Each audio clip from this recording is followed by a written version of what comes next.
You see, unlike Job's friends, good counseling involves a healthy mixture of tenderness and tears. Listening and learning. There's so much that we don't see. So much we can never understand. Eliphaz says, from what I see, yeah, but that's so limited. Your view is only one person. C.S. Lewis said that understanding the way God operates is kind of like walking down the beach and looking at the ocean.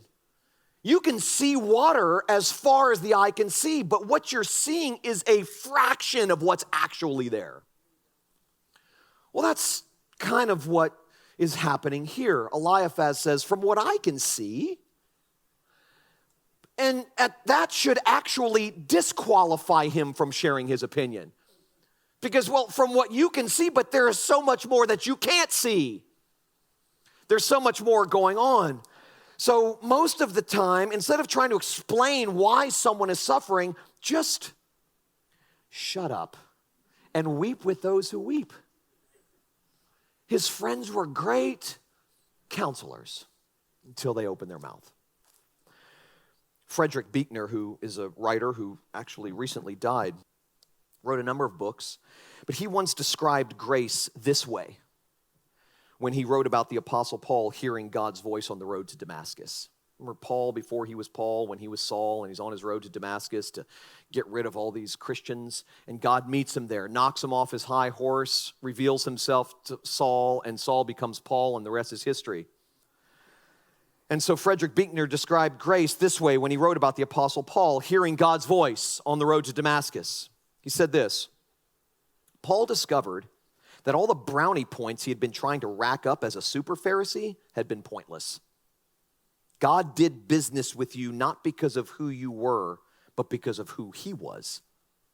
At a moment in his life when he had the least reason to expect it, Paul was staggered by the idea that no matter who you are or what you've done, God wants you on his side.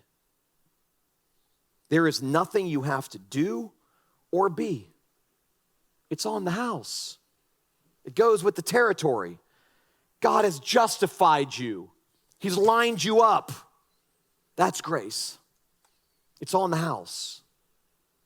I love that. I mean, once again, we see this over and over again in the Bible, Old Testament, New Testament, no matter where you look.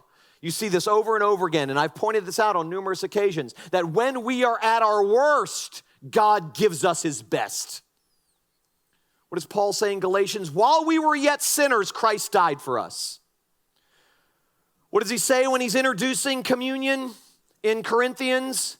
On the night when he was betrayed, Jesus took bread and broke it and said, this is my body broken for you, and he gives it. On the night he was betrayed. Saul on the road to Damascus, what's he going to do? He's not going to worship God. He's going to get rid of Christians because he thinks they're heretics. They're imposters.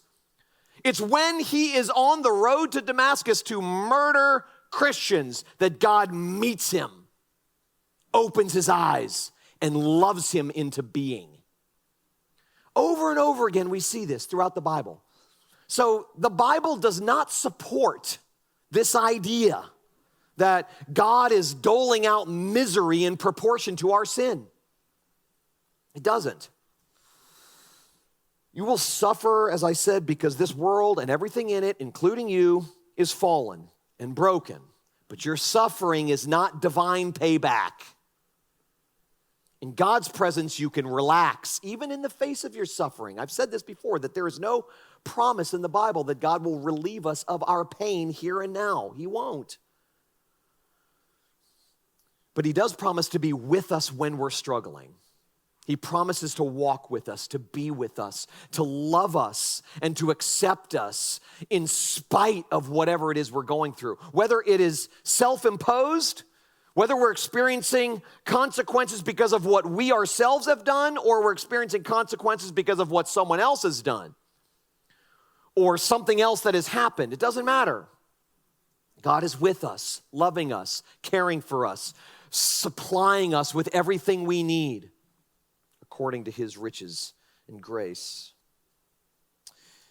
I like to think about this because I I think it's so counterintuitive that it just shocks me into belief. That in God's economy of grace, the bad get the best, the worst inherit the wealth, and the slave becomes a son. The whore becomes a bride. You see all of these terminologies in the Bible. I mean, in God's economy of grace, it doesn't make sense to us. It's not the way we operate. It's not the way we think. It's not the way this world works. And so we conclude, because this isn't the way the world works, this must not be the way God works either. But in God's economy of grace, the bad get the best. The worst inherit the wealth. The last are first. The first are last. So before God, you are clean. Okay? Your pardon is full. Your pardon is final. There are no strings attached. There are no ifs. There are no ands. There are no buts. There are no conditions. And seriously, there are no paybacks. There are no boomerangs. You're in.